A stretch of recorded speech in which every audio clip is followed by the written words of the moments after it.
Hey, Fred Minnick here, and on this week's show, we may just have found the best palate in the celebrity world. Watch out, folks. Ian Somerhalder is my co-taster, and he's bringing a palate. Giddy up!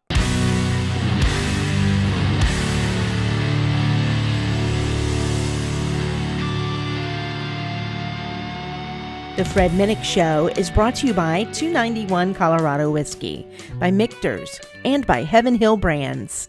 Joining the Fred Minnick Show, Ian Somerhalder, the co-founder of this bourbon right here. Brothers Bun, how you doing, sir?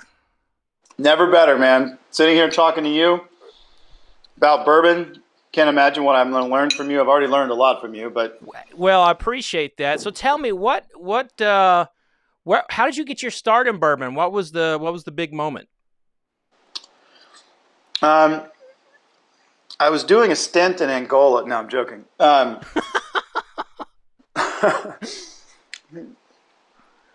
a lot of people that run that place. That is not where you want to be. Right. So, listen, for anyone, I wouldn't expect you would know who I was anyway, but I was on a television show for 8 years with my dear brother and co-star and co-founder of Brothers Bond, Paul Wesley. The show, Fred, just the 10-second version, and it's more about just the numbers. I say this in all humility. It's just the show ended up being one of the most watched television shows in the history. You talking of about Vampire Diaries? Vampire Diaries. Yeah. And by virtue of the fact that there was such a historical significance, my brother and I became vampires actually in 1864. But throughout the history of the show, one thing that was always constant, two things. These brothers always wanted to kill each other over this mortal girl. But they drank bourbon. And my character drank inordinate amounts of bourbon. He drank bourbon from 7 a.m. to 7 a.m. And that's a lot. He loved bourbon, and so did Stefan, Paul Wesley's character. And the interesting thing about it is sort of the poetry, the story is, which it's real, is that these brothers, the only time they weren't really fighting is when they were bonding over bourbon. And so these vampire brothers, Paul and I bonded, the boys bonded on screen over bourbon, and then Paul and I bonded off screen over bourbon.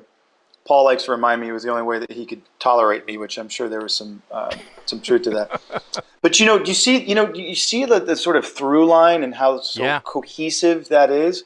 Mm-hmm. And so honestly, man, we have the same palate for bourbon. We love bourbon, and we wanted to create our own. And we've been talking about this for over a decade. We've been talking about this really since season 2 of this show, which is now 12 years ago, man. Now, before the show, did you drink bourbon, or did you drink other things? But was Vampire Diaries truly the conduit to your palate? No, I drink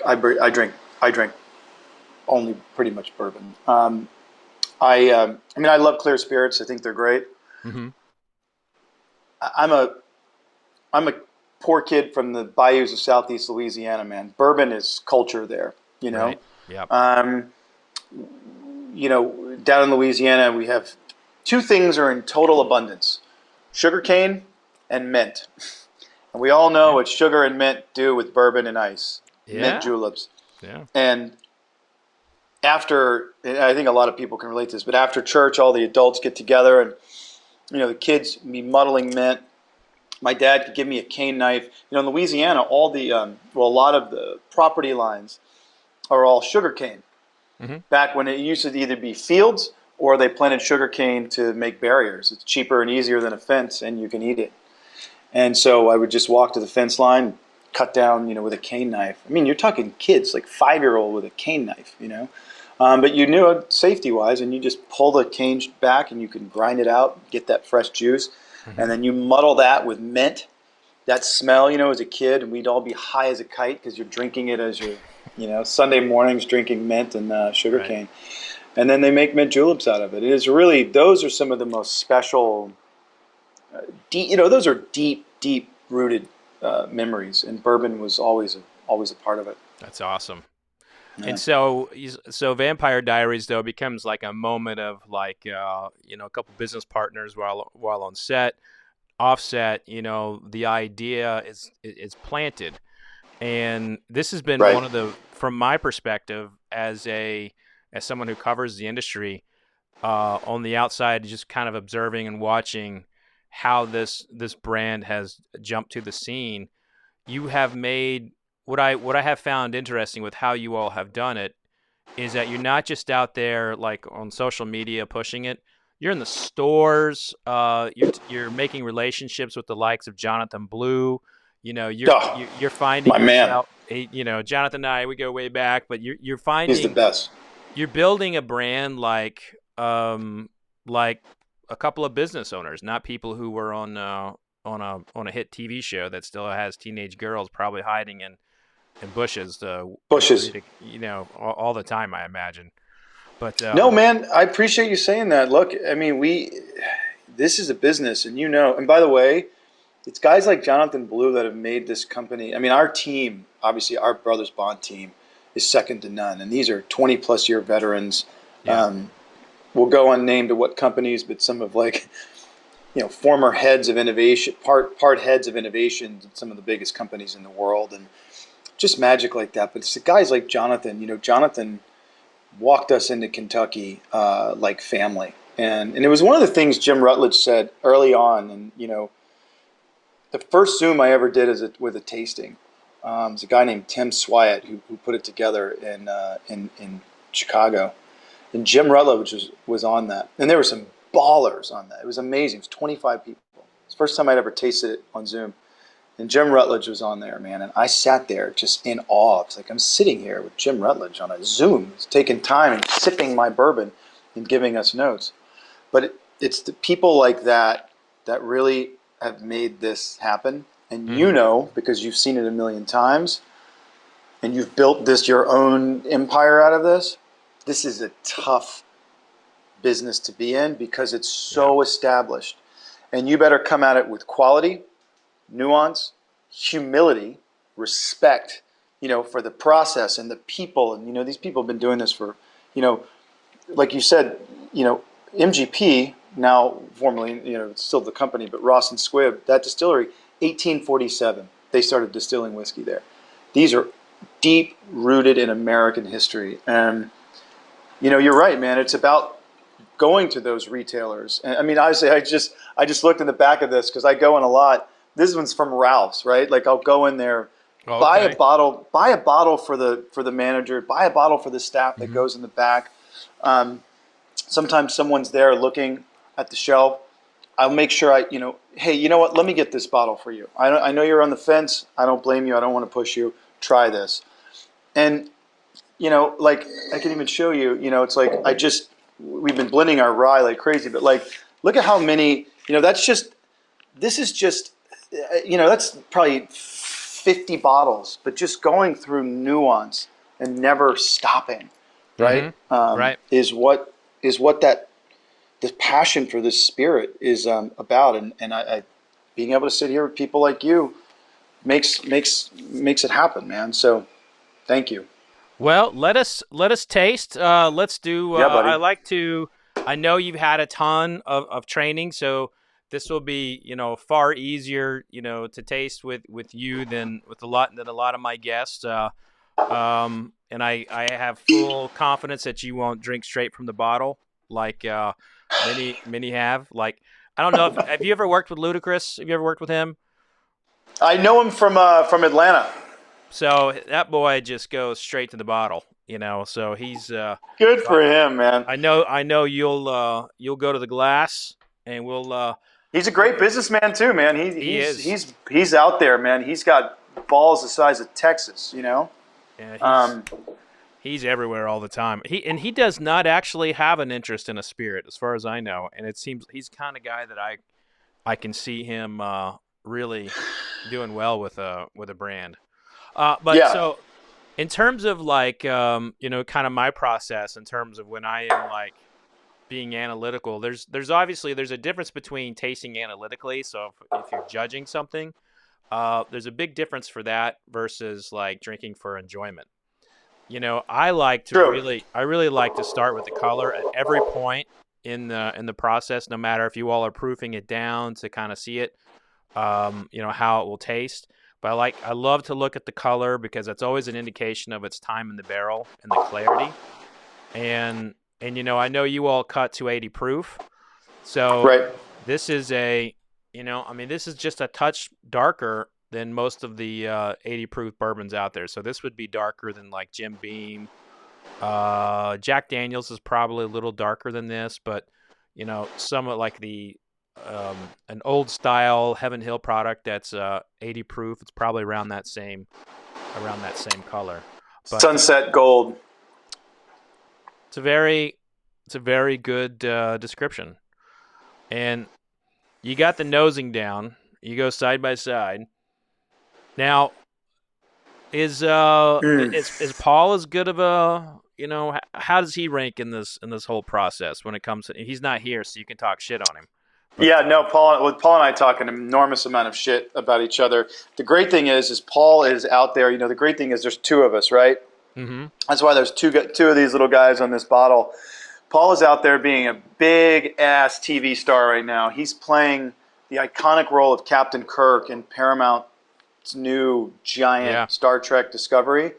Mind-blowing, man. I'm so grateful he's doing it. So he's working right now. Paul and I we've been fortunate, man, from all those years of being in Atlanta. It was funny. We drank bourbon on the show, but it was tea. Mm-hmm. At least for the first 5 seasons.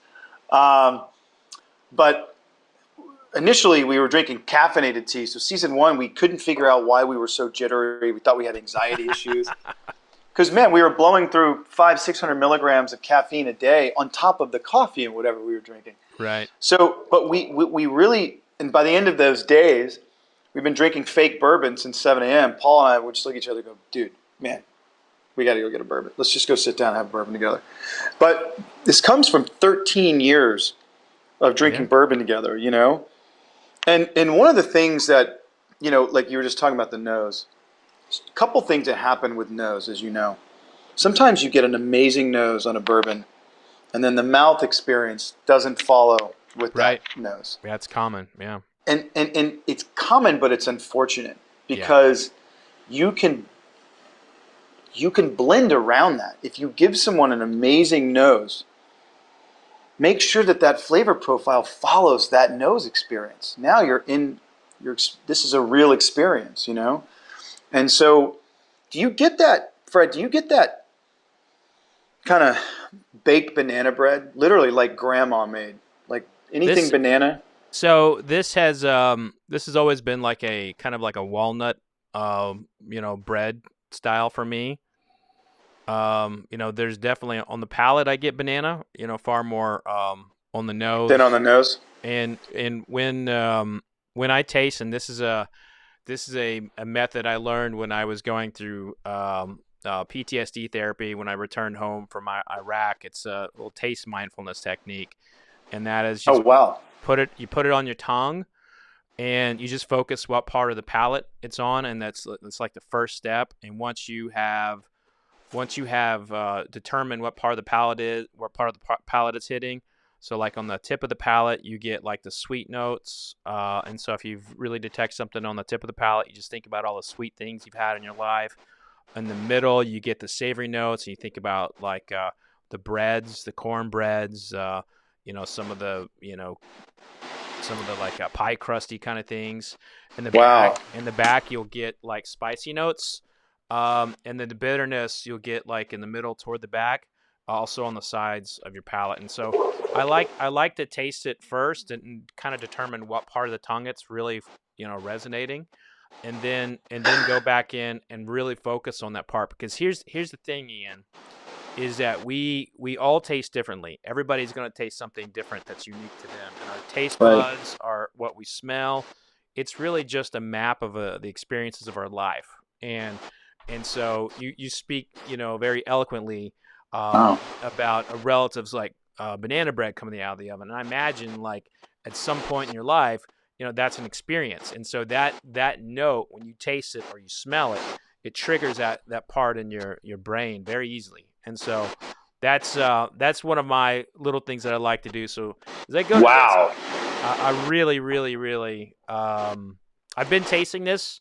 I've tasted your product for a while, and now I think this is the first time that I've actually like gone back in to really focus on the part of the palate. But I've actually just been enjoying it versus like going through the analytical process. So, here we go.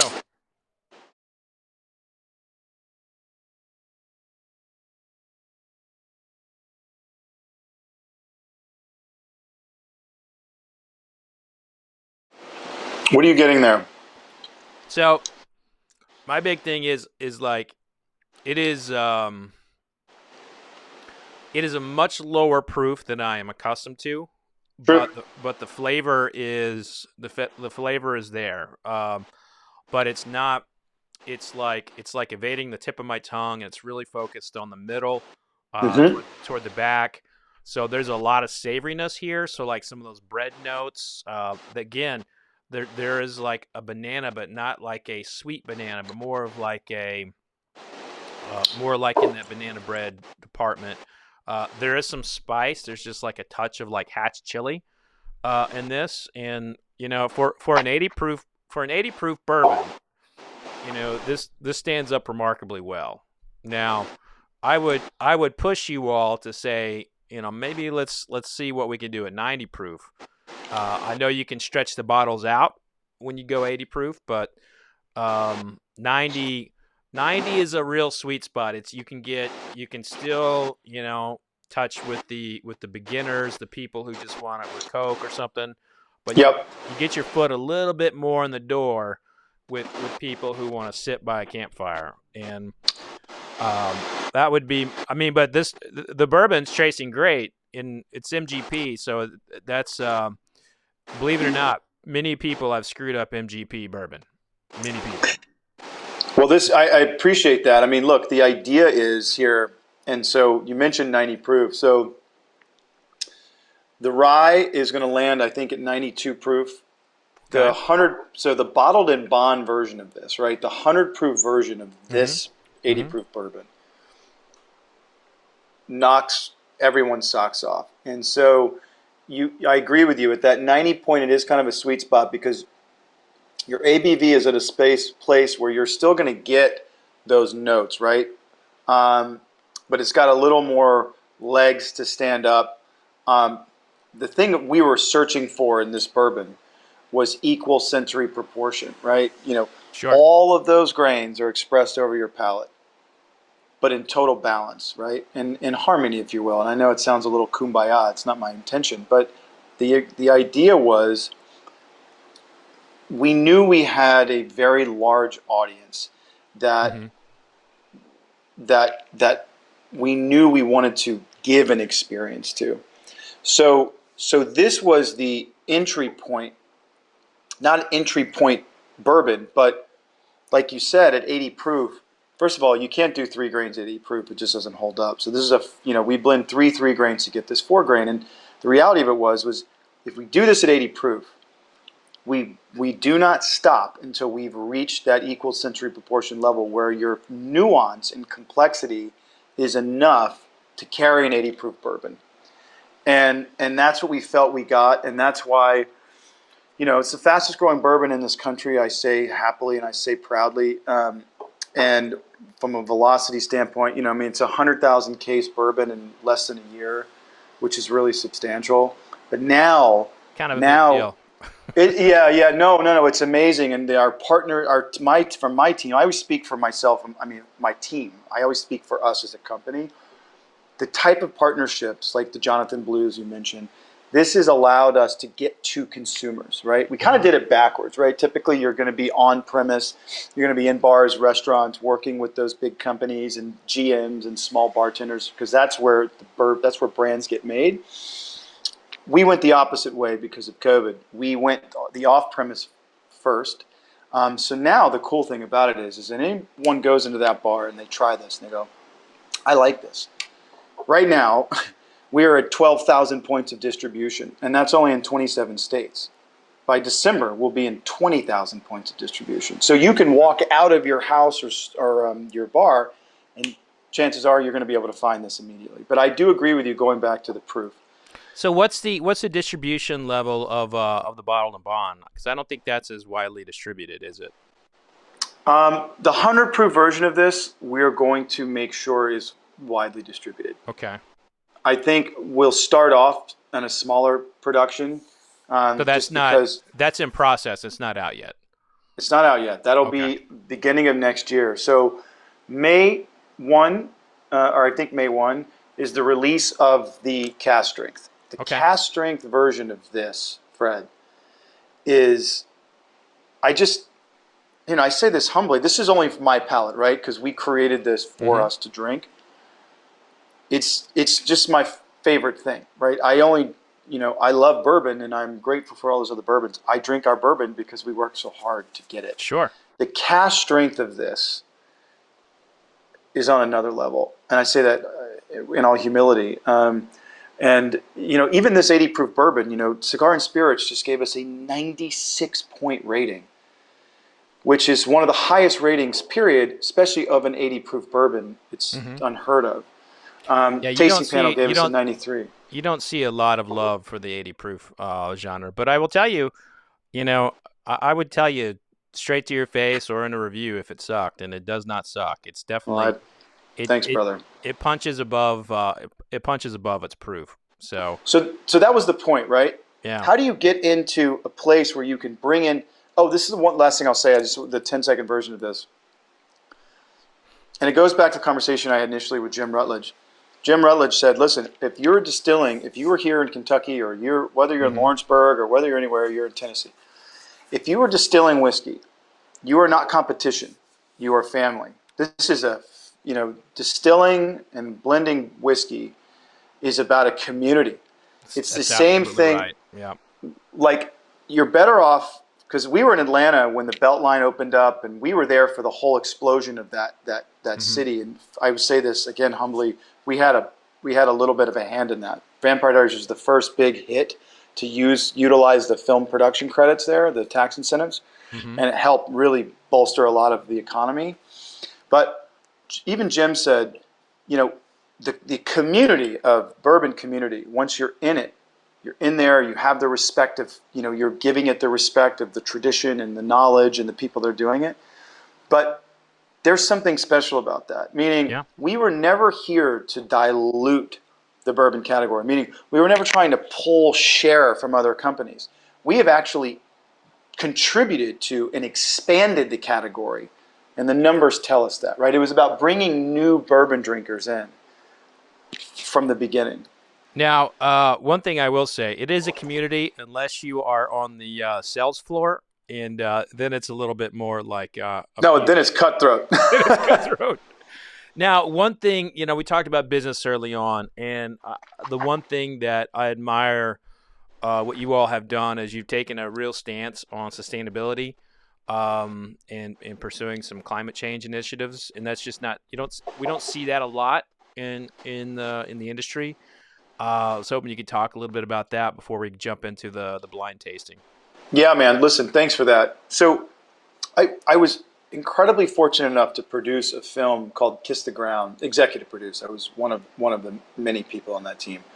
Josh and Rebecca Tickell are like family. I mean, their kids call me Uncle Ian, right? Like, these are people that we've known each other for 15 years, and Josh and I went to the same high school. Kiss the Ground, it's on Netflix right now. If anyone listening, if you're not already asleep, bored out of your mind, check this film out.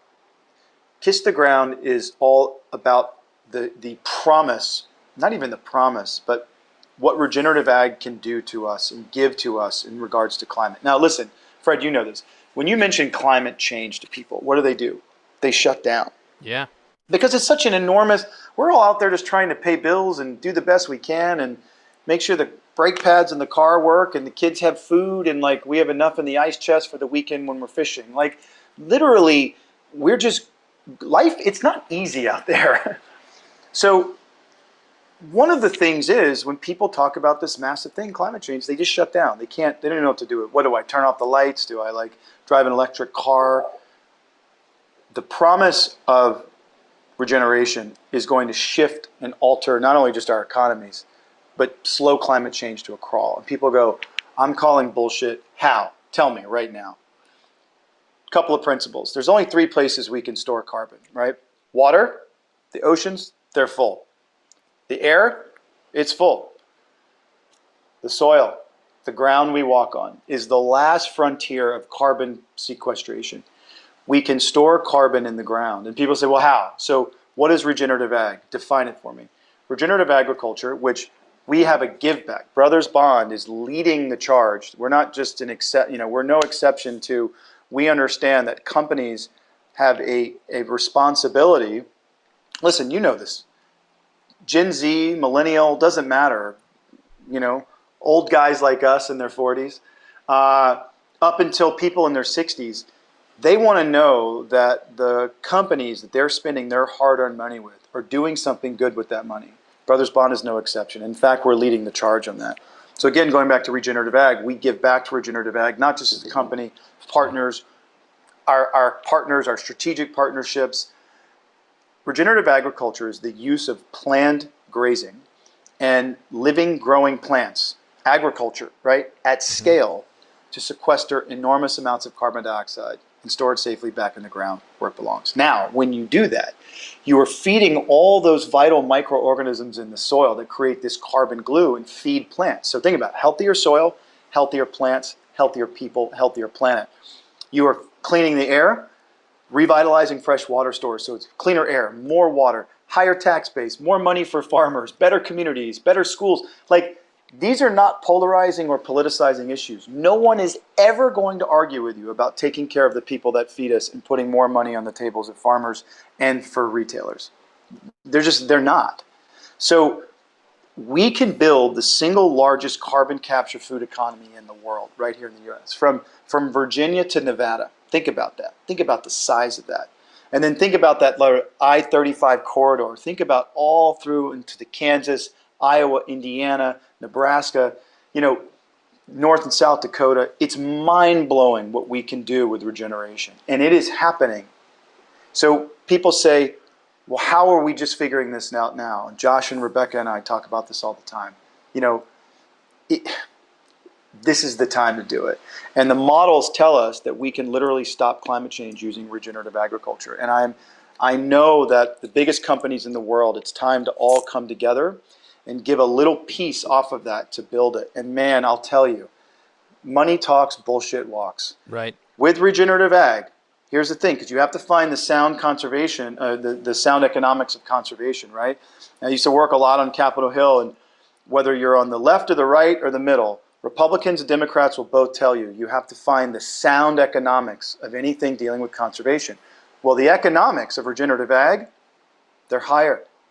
Inputs go let down, outputs and yields go up. There's no argument. So we're watching all of the shifts of these farms to regenerative ag. And I say this with great pride. After release of the film, we released the film.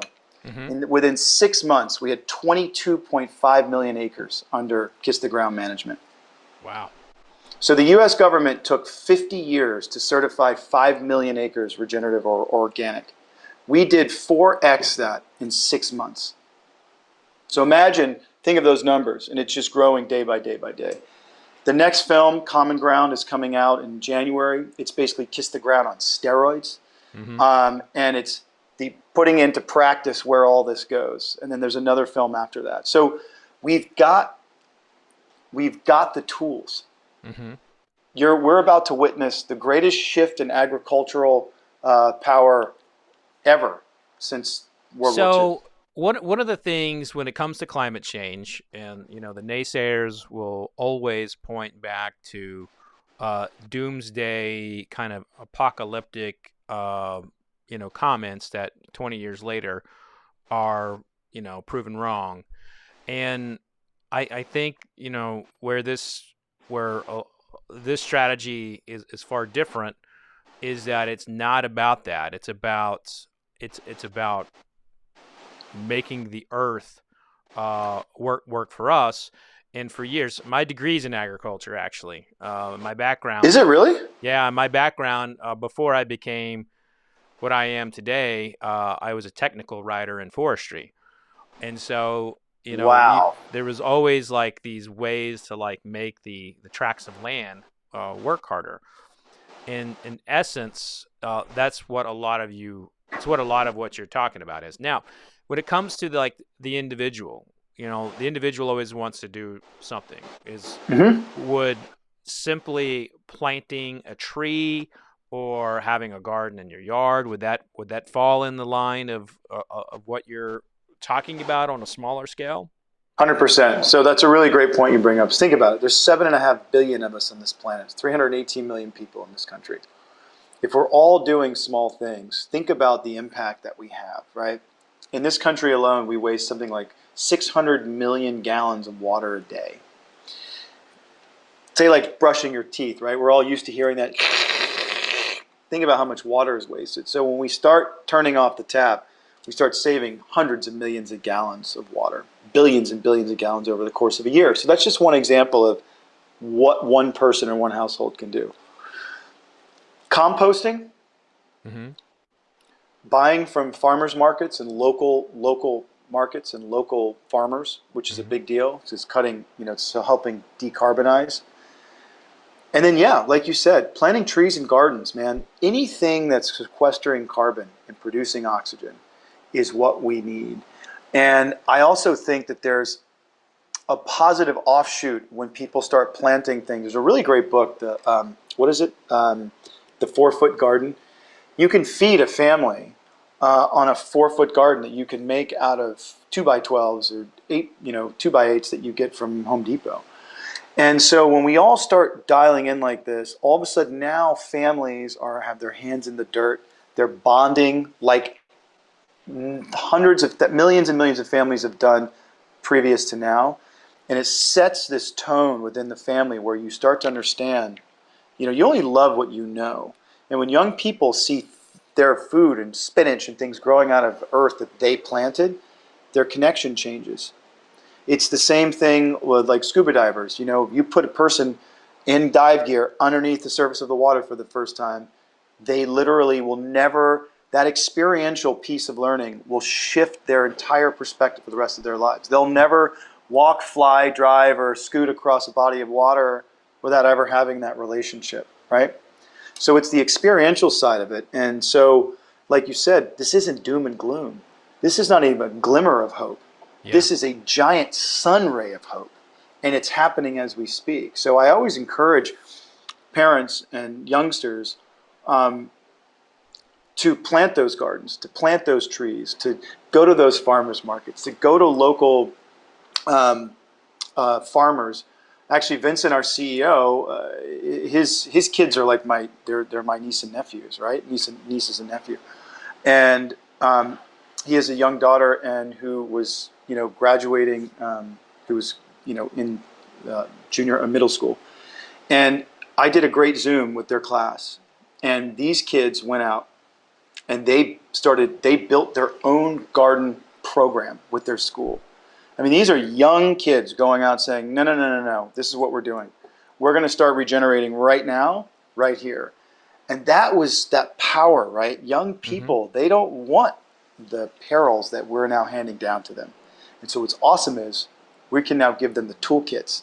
And for each and individual families, composting, growing your garden, planting trees, and going to those farmers markets and really sort of digging into your community, so to speak, to be more local, right? Because to think globally, you have to act locally.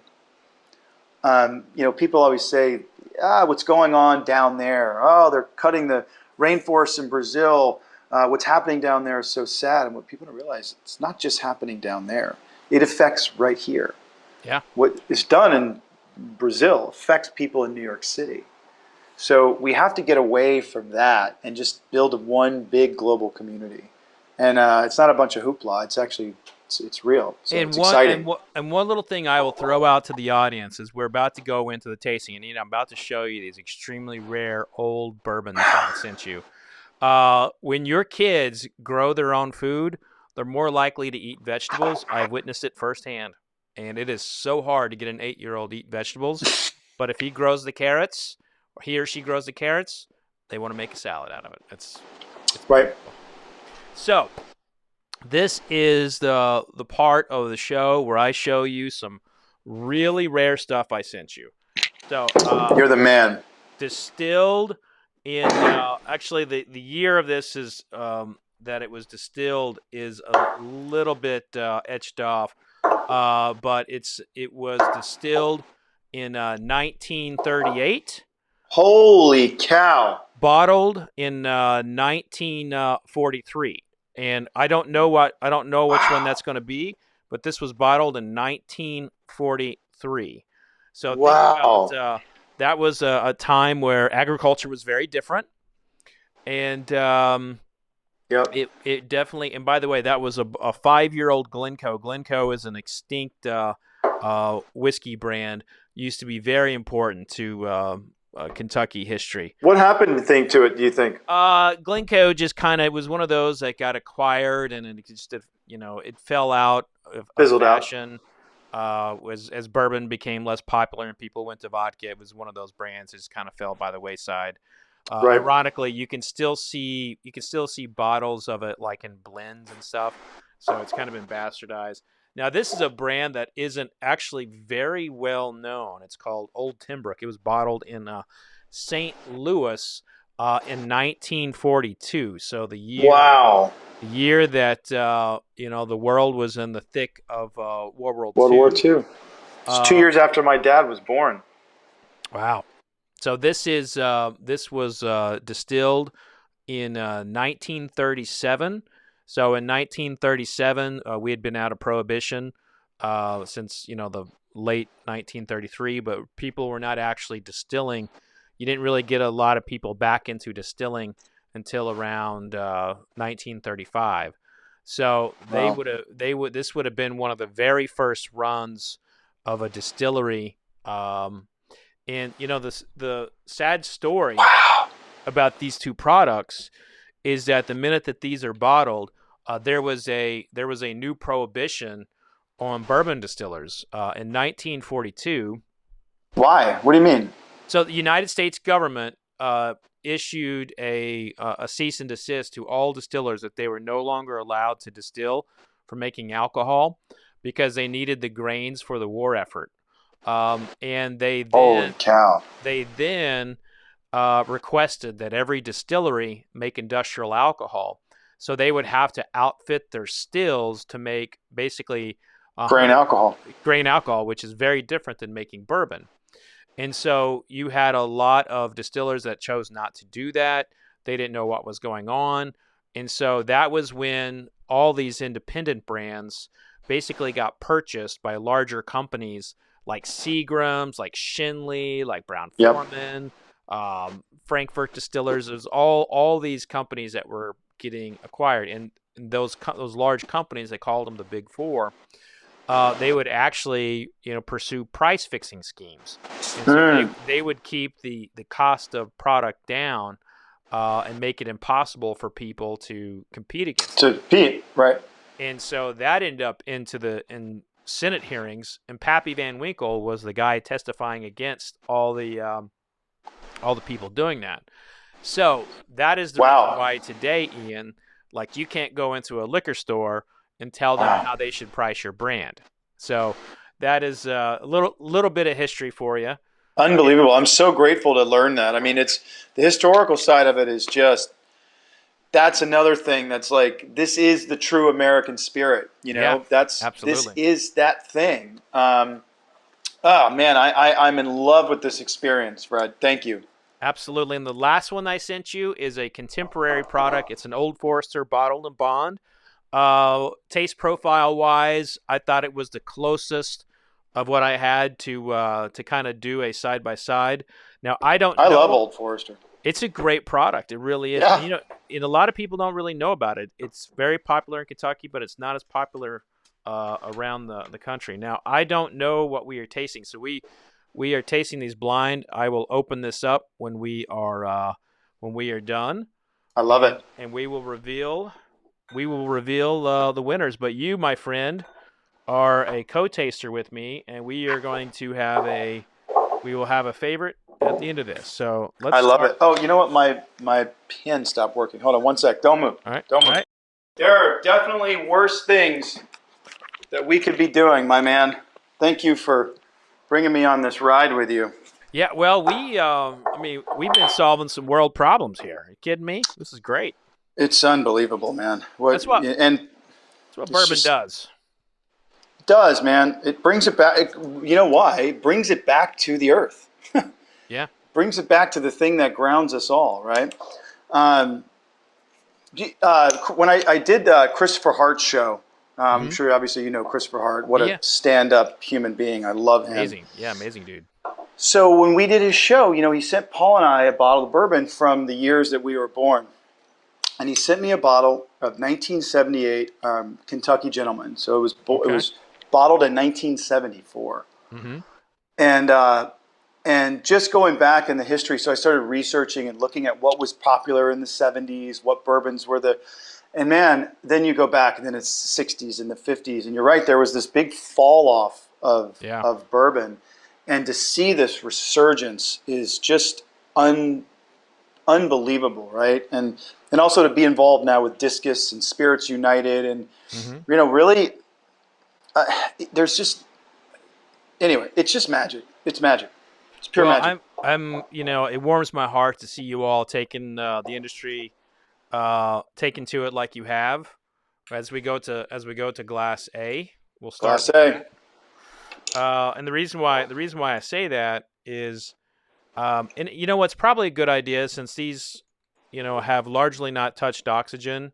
Should let them breathe a little bit. Yeah, so let's go ahead. If you have all the glasses, if you can go ahead and pour them all. Yeah. I think it's a good idea. That way, because we're looking at close to 100 years that they haven't touched oxygen. Wow, man. Whew. And the corks on these held tight, but they were shattered as soon as I pulled them. Now, it's interesting to know, yeah. Like, you all use cork. I have to applaud you for that because cork is incredibly sustainable. But back in the day, cork would have a negative impact on spirits because the cork was always developed for wine bottles.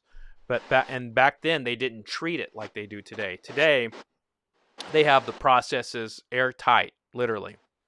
Yep. And cork is a part of an oak tree, so it's they just shave off the bark and use the bark as cork. So the tree never gets cut down. These trees live to be 200 years old or more, and they just use the bark to make the cork. Well, back in the days when these were bottled, they didn't really treat them, so the lignins and the tannins could still well be represented in those corks and could have had an influence on the whiskey we are about to drink. Wow. All right. So here we go. Glass A. Glass A. So looking at that color, that sort of a darker gold. It's interesting when you can. Pretty rich. Yeah, it's rich. It's beautiful. It's like it's an amber. It's a literal amber. Yeah, it's.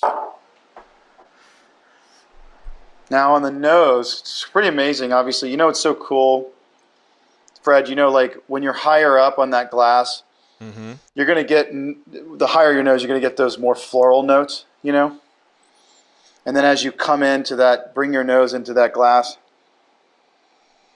you're going to get those deeper notes. It's kind of amazing how you get that. How do you do it? You're the freaking expert, man.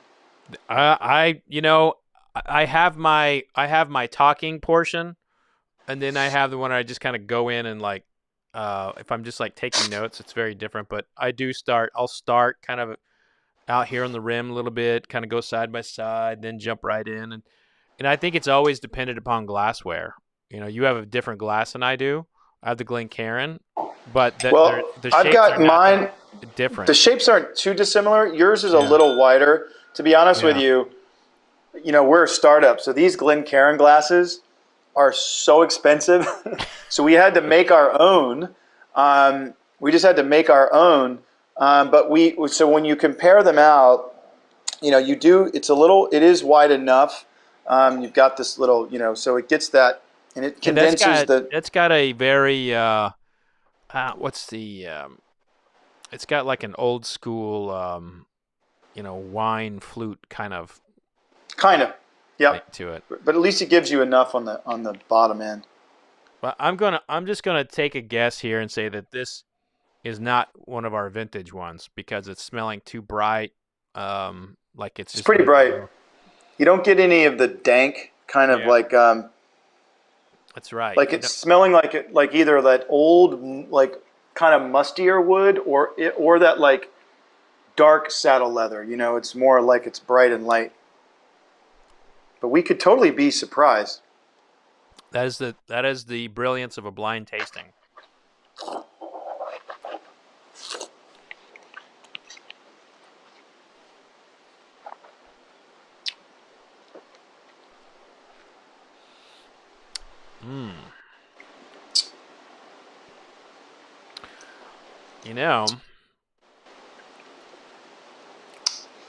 But it is damn yummy. It is good. But I'm gonna venture that it's the Old Forester. It's got to be the Old Forester. There's no way this is from the 19. This is way different than how they made whiskey in the 1930s. It's bright. You get a lot of, you do get a bit of that mint on the front end. You get a lot of, the ABV's carrying it, but you get a lot of that rye. Mm-hmm. On the back or even mid palate, you're starting to get kind of toasted bread, maybe a little cornbreadish or possibly cream. And the back end is more like there's a little bit of maple kind of, you taste that, it's kind of a little bit of like maple syrup or maybe even sugar cane, but it's not that. I think the maple syrup call out's perfect. And, banana, fresh banana here, whereas yours was more like cooked, right? This is a freshly peeled banana. Which, interesting fact, I do this in-person series, which I have an event coming up at the Rainbow Room in West Hollywood in May. Oh well, can I go? I would love for you to come. Oh yeah, when? It's May 10th. May 10th, and I have people come on stage and I put blindfolds on them. Wow. And I have them smell things, and people cannot smell a banana when they're blindfolded. A lot of people can't smell a banana because really your sight tells you you're about to taste or smell a banana.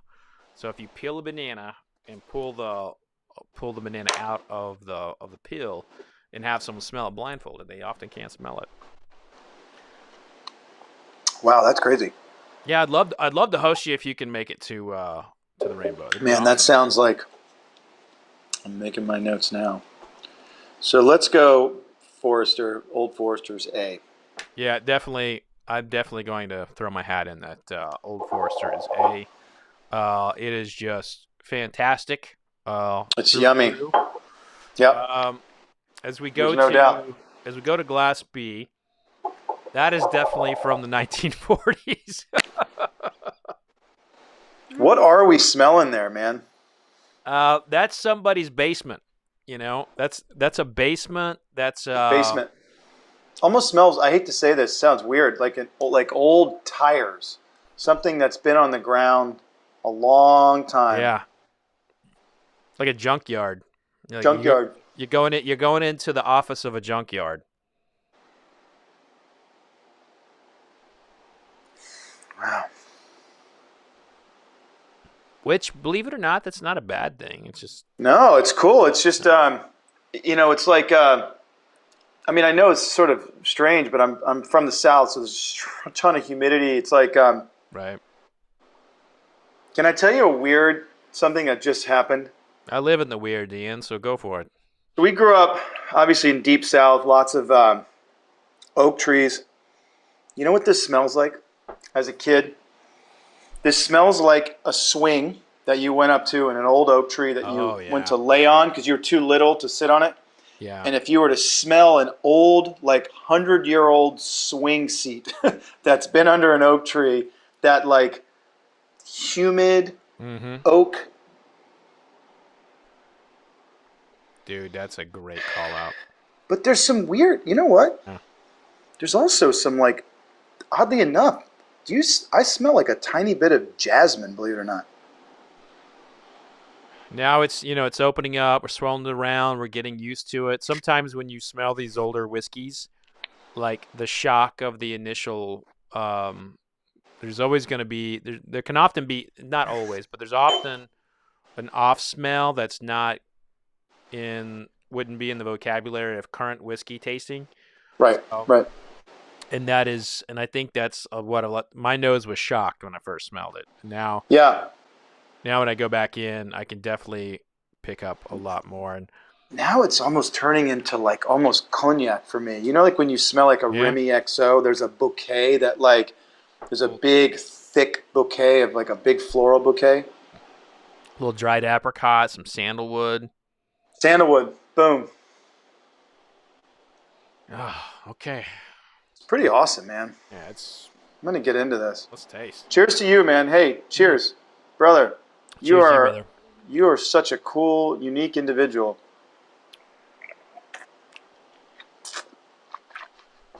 Well, I'll be damned. Thank you for that, by the way. This is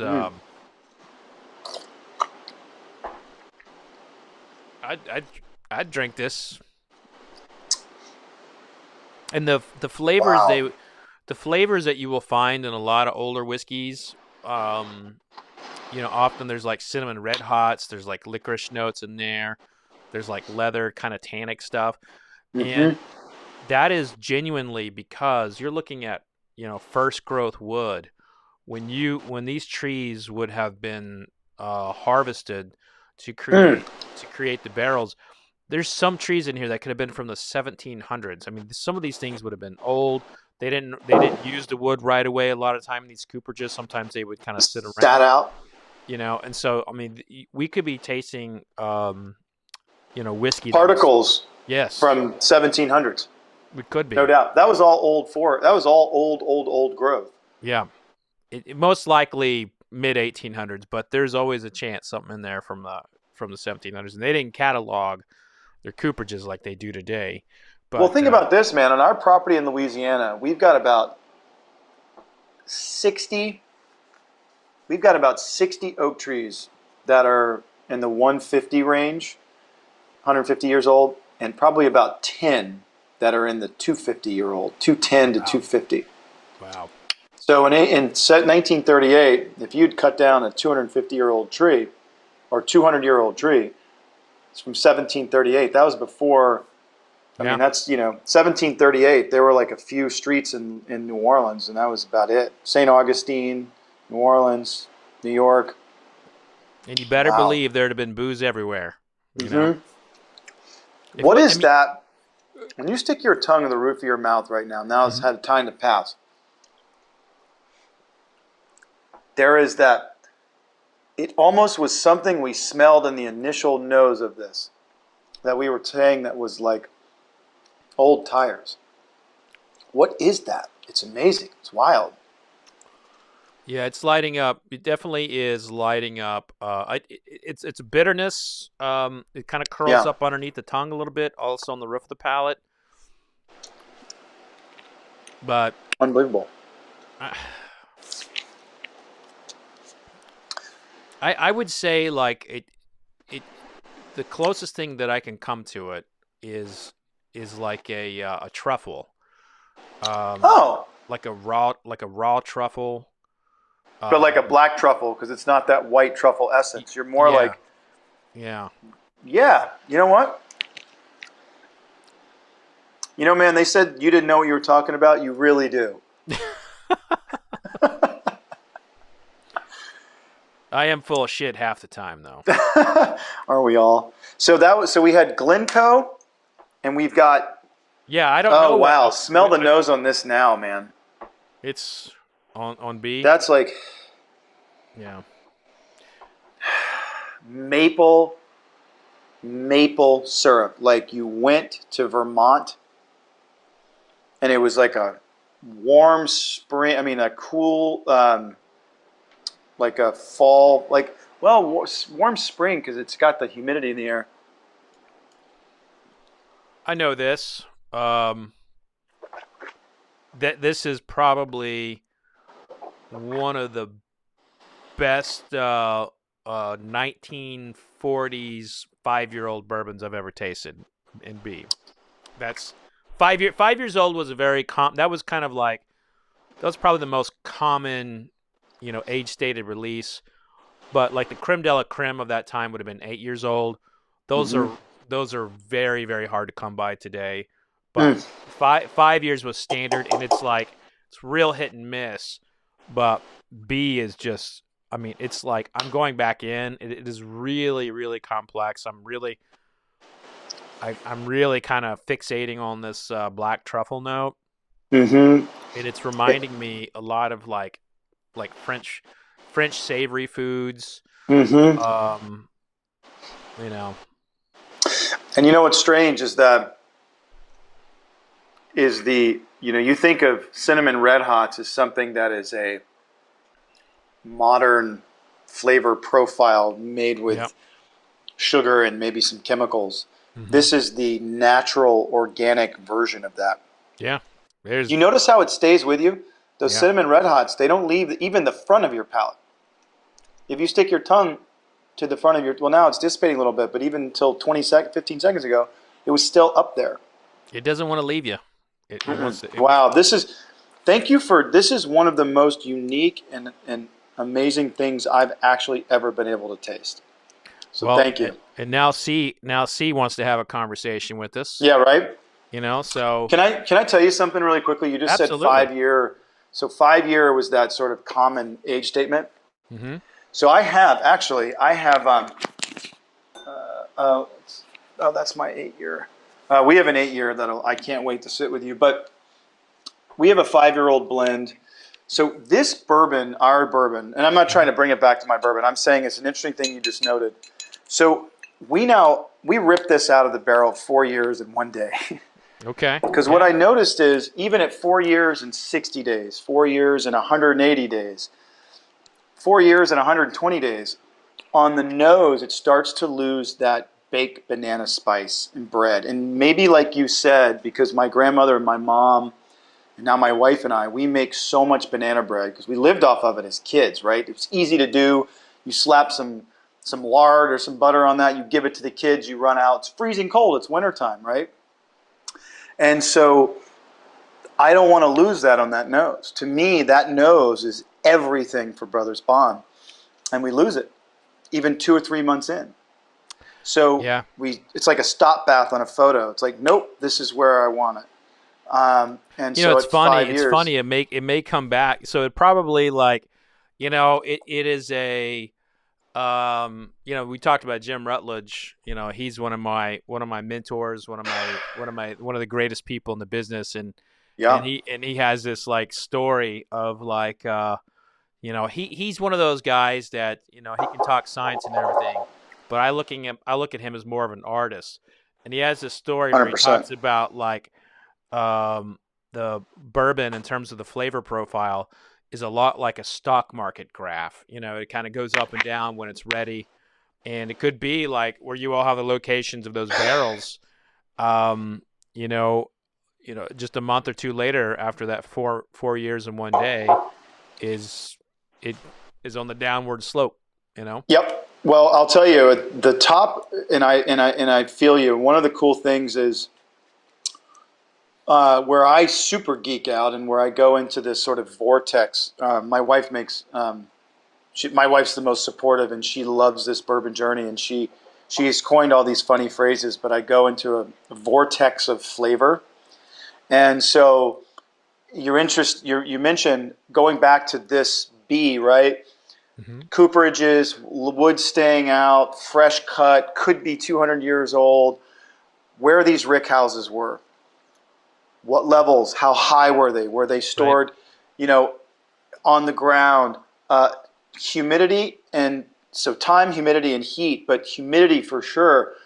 And so when I'm at Ross and Squibb, or where I'm at MGP, one of the amazing things has been being able to blend bourbon from the top of these rick houses, really paying attention. There's obviously a lot more angel share because it's hotter up there. Those angels are hammered. They took a lot of my bourbon.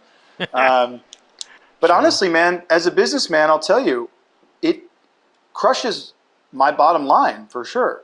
Yeah. But the nuance of those barrels that have been up there in that heat and that humidity, being able to blend, we have a lot of barrels up there that I can then blend with barrels that are in lower levels to create this. But when you started getting into these different iterations, it's magic what you can do with heat and humidity. And like our 4-year and our 8-year and our rye, our 8-year, 8 summers in Lawrenceburg, Indiana, man. Think about what that's been through and the story it could tell. So when you look at this from 1938 or 1944, wow. You know? Sorry, I just, not to go off on a tangent, but it's like, I don't think it's that's quite the a tangent. science. I don't think it's quite a tangent as it is that, you got the whiskey geek bug. Even though you have a brand, you still got the bug. Oh man, it's, yeah, but it's interesting trying to balance all that. But at the end of the day, you focus on one thing, quality. Because the financial side, the economics will follow if you focus only on quality. It might be hard initially, and as you know, this is a very capital-intense business and kept me up a lot of nights. I It hear that a has. lot. Yeah, well, it's just a lot of pressure on your shoulders, man. I mean, I don't think anyone knows. I say this in all humility and not to sound like a tool, but I mean, if anyone knew the tens of millions of dollars that it's taken to get to here, they'd lose their minds. You know, it's again a lot of sleepless nights. There's definitely a lot of work that goes into making a brand, and I don't have a brand. I'm not a part of a brand. I just taste and talk about it. But what I love is, like, I see a lot of people come in the business, and it's always about getting a return out of it. It's not ingratiating yourself in the business and learning the history and wanting to get to know Right. the players. And so I think people see that. And you don't, like, I keep going back to Jonathan Blue, but Jonathan's not just sitting down with anybody. So Nope. No, he's. I love that man. I mean, I love him, and I'm always grateful for him, and I can't wait to get back. Look, I'll tell you, man, I'll tell you in all transparency, I can't wait to see my little one and his little ones running through these beautiful rolling hills of Kentucky. There's no doubt. So going into this conversation with man. A little nostalgia there, huh? Yeah. Now, I'm going to jump into one of my mama's recipes. My mama makes one of these, like, crazy oatmeal cookies with chocolate in them and everything, and she calls them Hello Dollies, and I've never seen anyone else make them. But this reminds me of that, like, all the coconut, all the chocolate, all the Cocoa. breadcrumbs, everything. Which I think is maybe coming from, I wonder if this is a higher rye bourbon. Could very well be. A lot of that cocoa is going to come, that coconut or that chocolate is going to come from rye, no? Hot damn, that's good.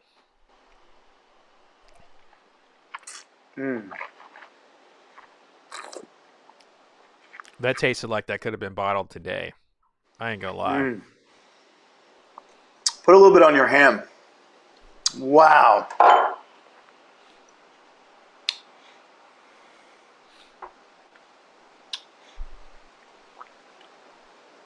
I've never tasted oak like that in a bourbon. Wow.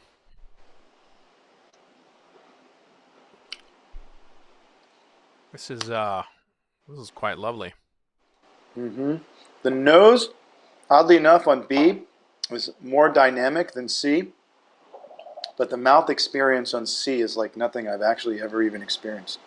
Yeah, the C is in a league of its own in terms of mouthfeel.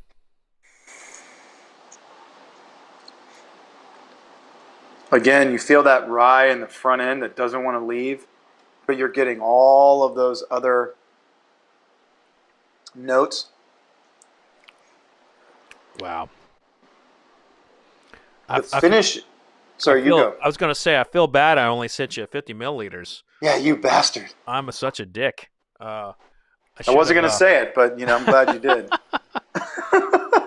Well, For anybody watching this, again, anyone who's not sleeping, if you can, obviously, really watch this man because he has so much to offer. But to research the history of what Fred was talking about, and to search or even ask around to old friends or family. You have a great uncle that lives, in Tennessee or Kentucky or somewhere. Try and get your hands on this even once or twice, or maybe enroll in a tasting that's maybe a state or two away that you've got to drive 5 or 10 hours to. Because it's going to change your view of what, neophytes like us are doing in the bourbon space. This is a whole different experience.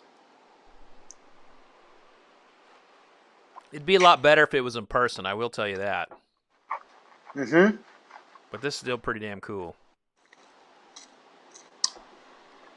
It is damn cool, man. I can honestly say I'm looking forward to making that happen with you. Be a good time. Okay, this is going to sound crazy. In addition to the complexities of my mama's Hello Dollies I was telling you about,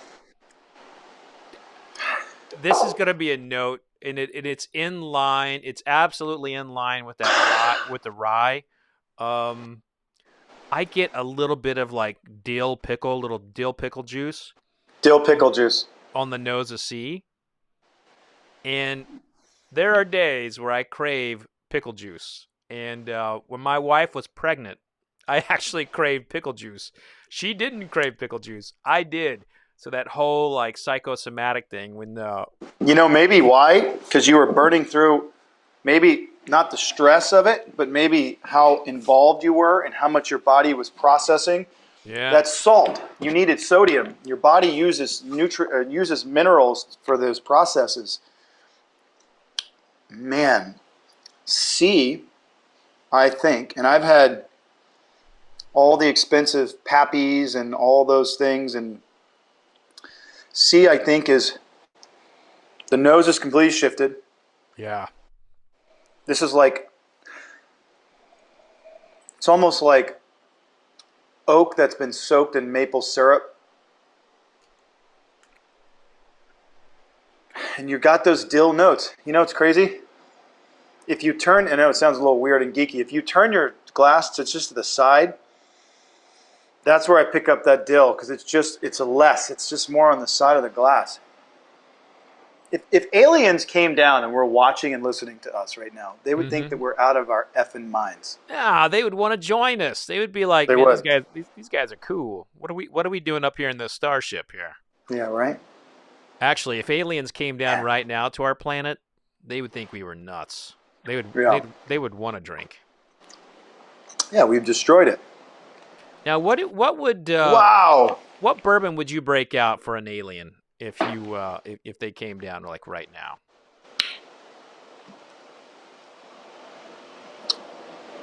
Honestly,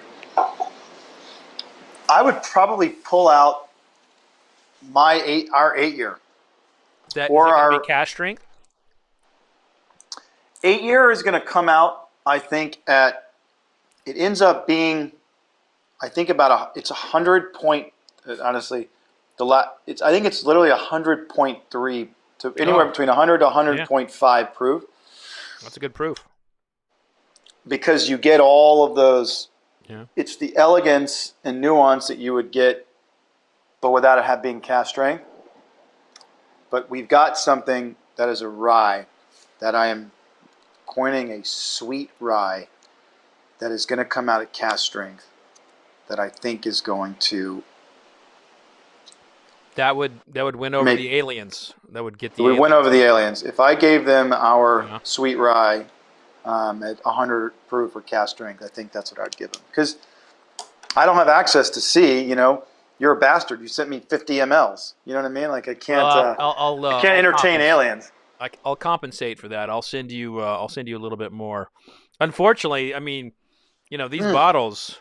I mean, this is all I got. So, man, I'm telling you, so now I'll get into that empty glass, Fred.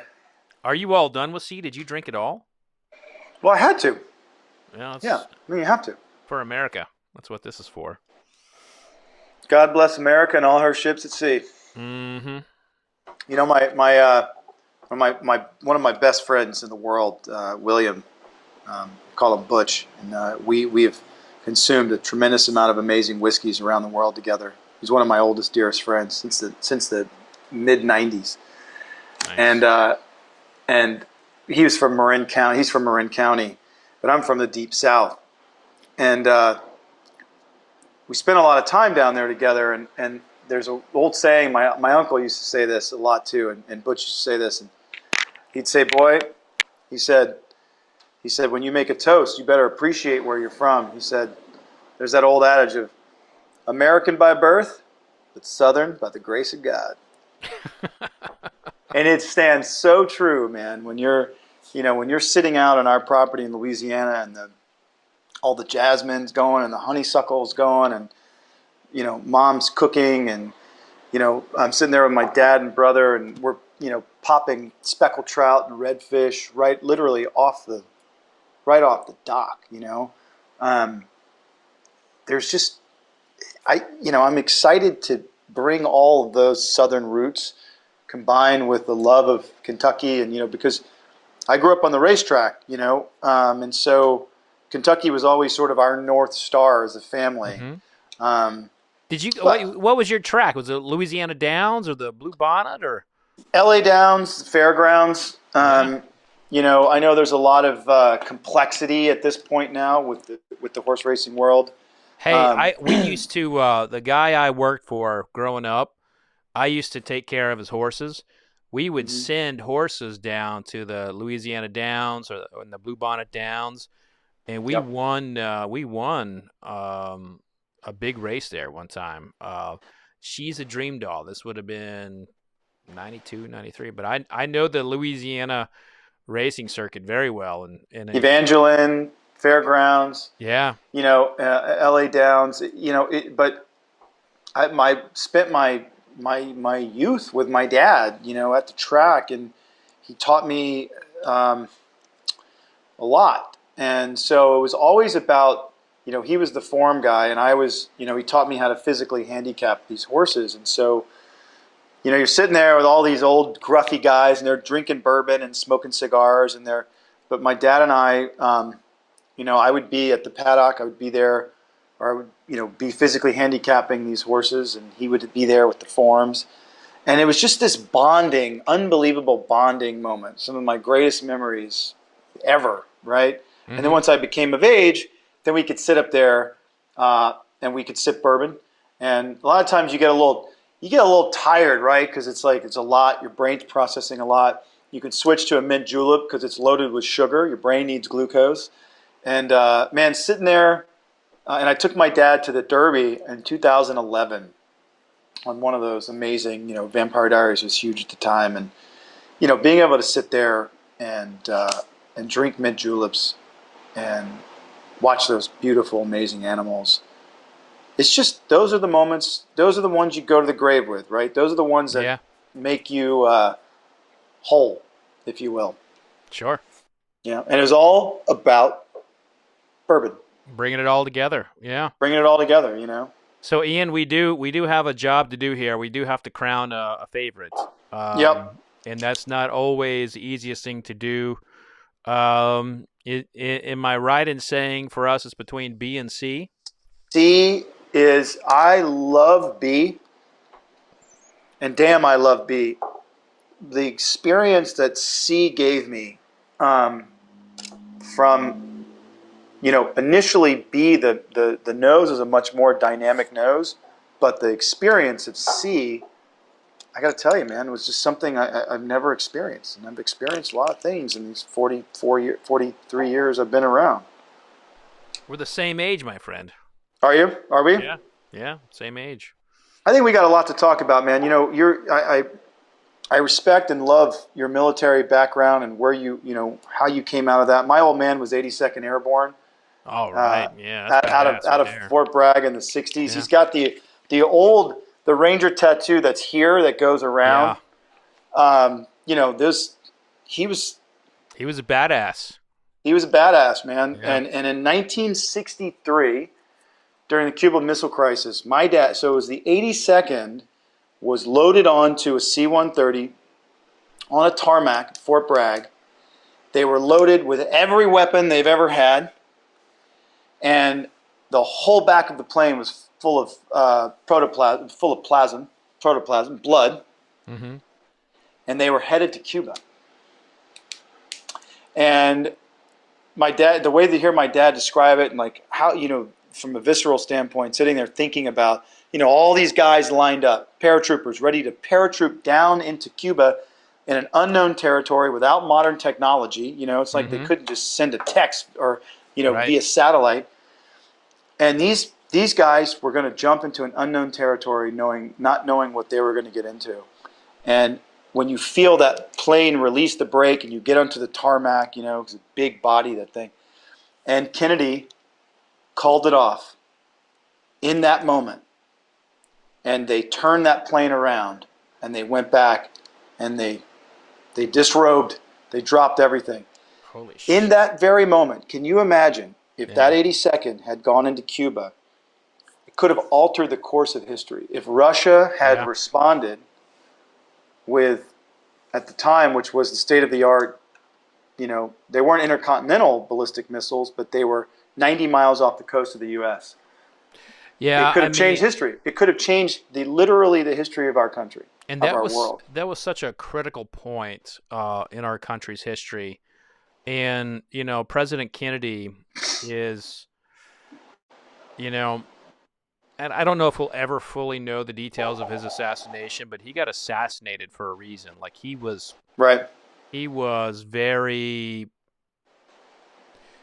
doing things that was not making someone happy, obviously. Yep. But the world. By the way, maybe keeping us out of war was a really great thing. Because if you think about it, and this is right, my dad got out of Fort Bragg right in '64, right as conflict started in Southeast Asia. Can you imagine? Yeah. Think about this from an economic and from a military standpoint, which you have, just from a personnel standpoint. Imagine if we had that shit had gone upside down because of the Cuban Missile Crisis in '63 when 82nd landed in Cuba and caused a ruckus. Now imagine this conflict would have still happened in Southeast Asia. So imagine having military split on two giant fronts, fighting a war in Cuba with the Soviet Union, mm-hmm. and fighting a war with the North Viet Cong in Southeast Asia. That would have been, and that's what Che Guevara was saying to America, just wait until you've got these wars on two continents. Where you're going to be drained. You're basically, this is the sort of the bullheaded nature of your country. Yeah, and that's what divide and conquer means. It doesn't mean like two people go and do different things to make the mission easier. It means divide the forces of your enemy. And there's been a lot of text about the Soviet Union from that time that have been public now. There's been a lot of like former generals and KGB officers that have came out and talked about all their strategies to include like how they've implanted people here. And obviously there was that show on FX, The Americans, that gave people kind of look into that as well. But that whole time frame was very, very scary. But it also. We also had our own issues at home, and while those issues abroad have never been resolved, I feel like in some ways things at home have gotten worse. There would be a moment where things got better, but behind the scenes they get worse. And, right. We're just. I think we're just at a point as a people where we want to get along, but not everybody knows how to. And I've always said that it's easier if you can have a drink with somebody. even if you don't like them, you can find common ground. Yeah. To, and that's why I've always said, Ian, is like, the world's better when we're all having a dram, responsibly, of course. But yeah, of course. But food and drams. It's like Paul and I talk about this all the time. The greatest enemies of the jungle, the greatest enemy of the jungle too, but the greatest enemies of the African savanna will come together in peace around the watering hole. Yeah. They have to, for their survival. And I find that food and bourbon and food and wine, food and beverage, but particularly bourbon in this situation, you can find common ground. And by the way, and I got to get you a copy of when we're done. We're still editing like crazy. Common Ground is our next film. Common Ground is the follow-up to Kiss the Ground. That is the name of the film. Because that is exactly what it is. We have to find that common ground. But what we're not all realizing is, and not to sound too cerebral about it, we're all standing on the same ground, under the same sky. We're all breathing the same air. That's true. If you want to go super deep into it, something like argon, right? And this may sound like a tangent, it's not, but just to bring it back to history and how connected we all are. So argon is an inert gas, right? It's just floating around. The same molecules of argon that are floating around now are the same ones that are floating around during the dinosaurs before that damn asteroid hit the Yucatan. We're all so connected. And the differences typically are not that vast if we can just break down those walls.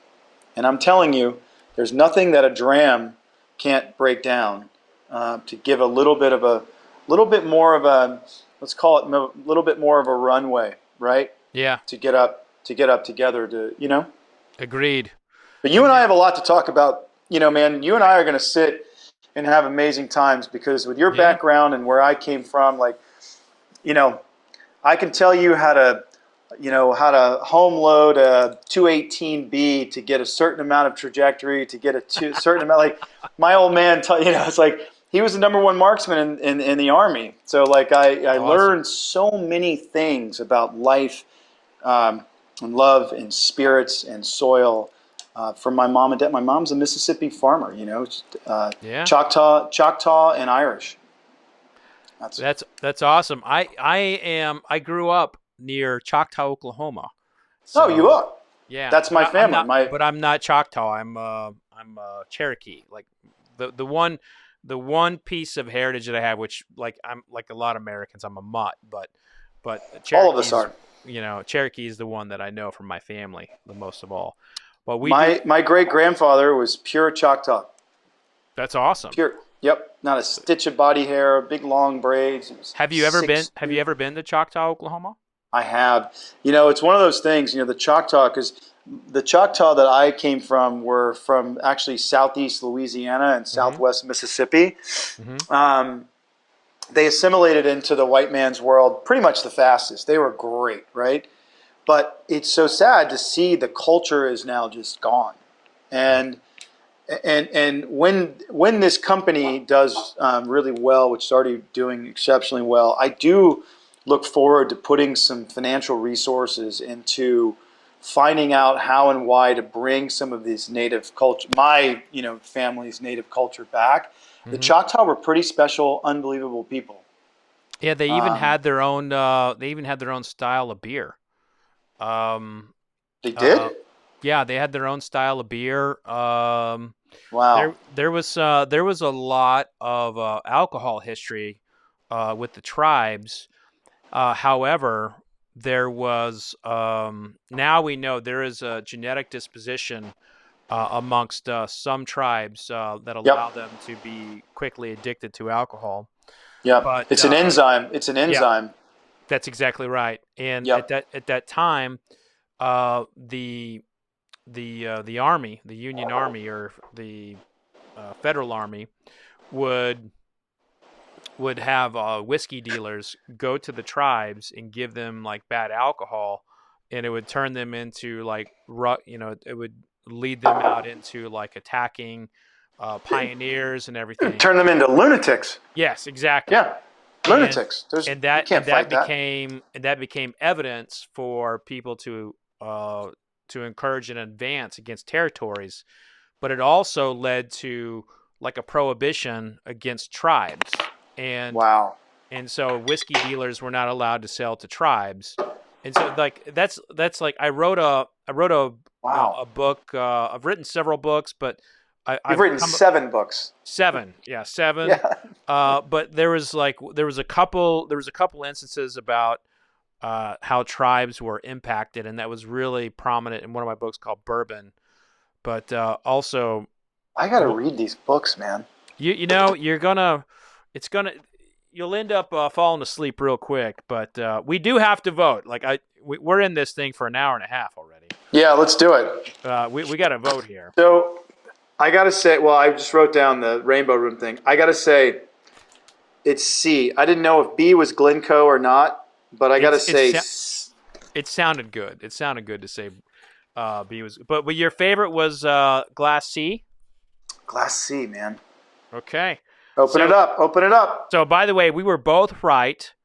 A was Old Forester. Old Forester, yep. You were right. B was Glencoe.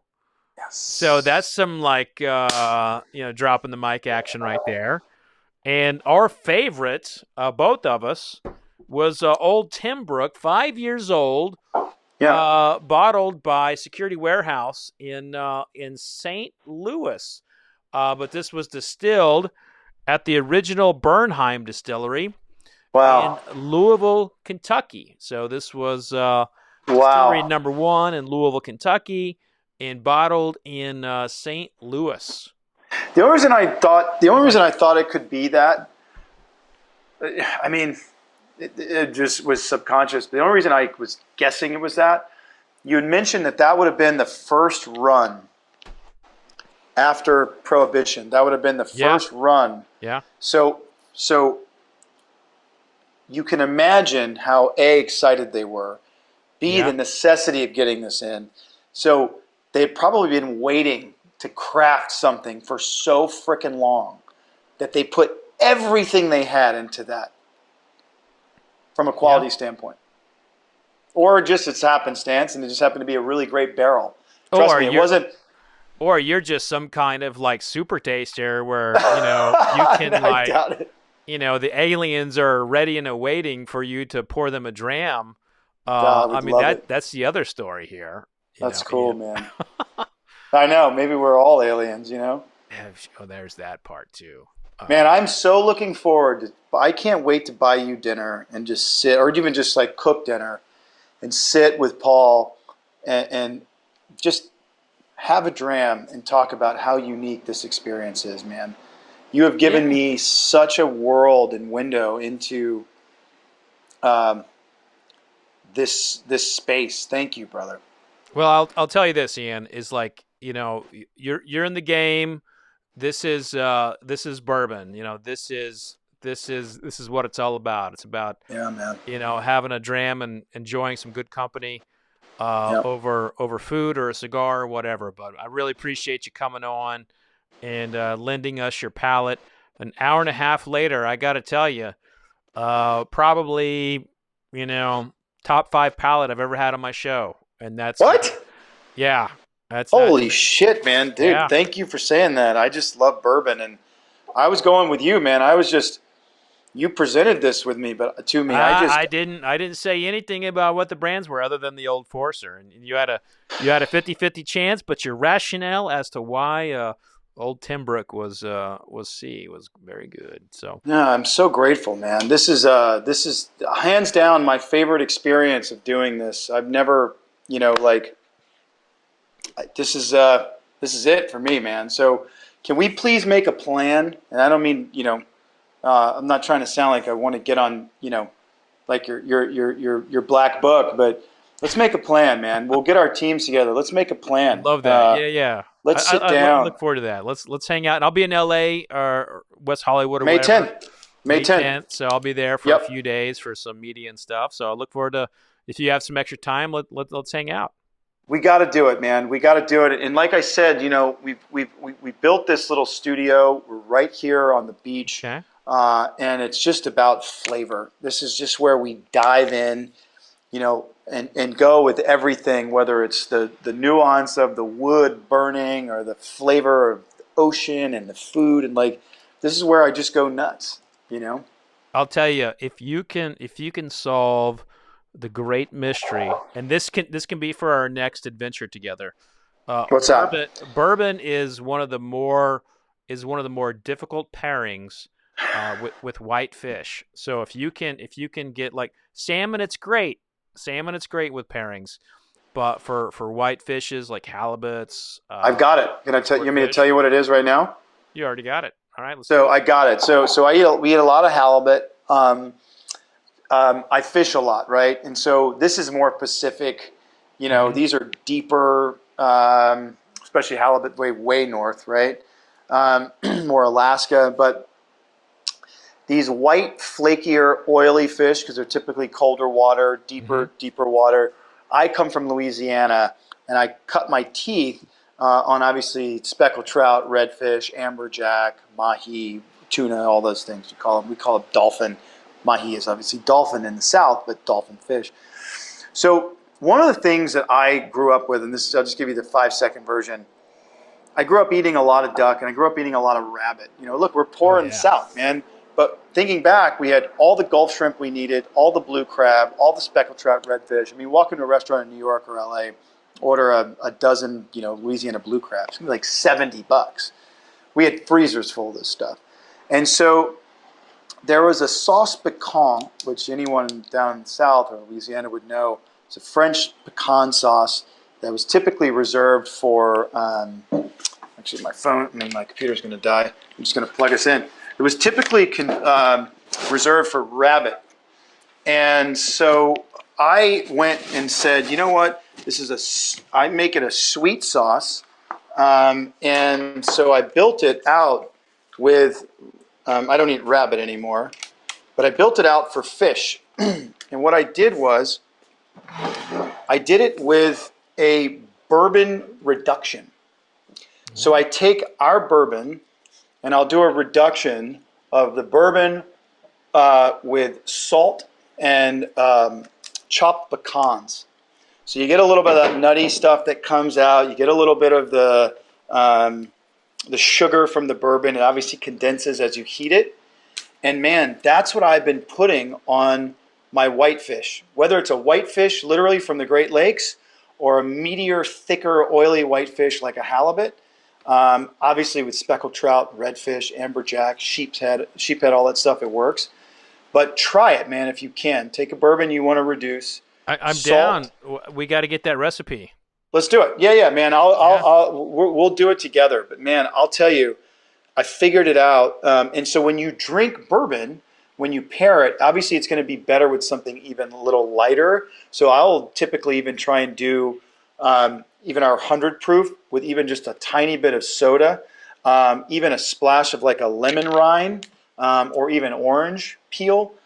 That has been pairing with this whitefish like it's going out of style. That sounds great to me. You just need that initial oaky piece of that bourbon from that sauce piquant, and it just lights up the whitefish. Boom, you know.